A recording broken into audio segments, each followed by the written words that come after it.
তো দেখো বিকেলবেলা আমি ছাদে এসেছি।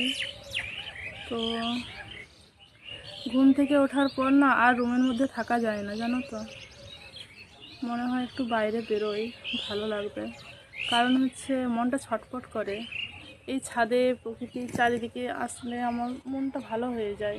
মানে একরকম রুমের মধ্যে থাকতে ভালো লাগে না।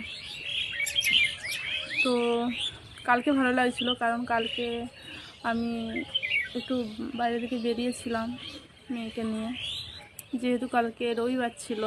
আর সপ্তাহে একটা দিনই আমি বেরোই, এই রবিবার দিন। আজকে তো সোমবার, আবার গোটা গোটা 5টা দিনের অপেক্ষা, কারণ আমি বেশি বাইরে বেরোই না, এই আর কি। মানে আমার মতো এরকম বদ্ধ হয়ে মনে হয় কেউ থাকে না, শুধু আমি।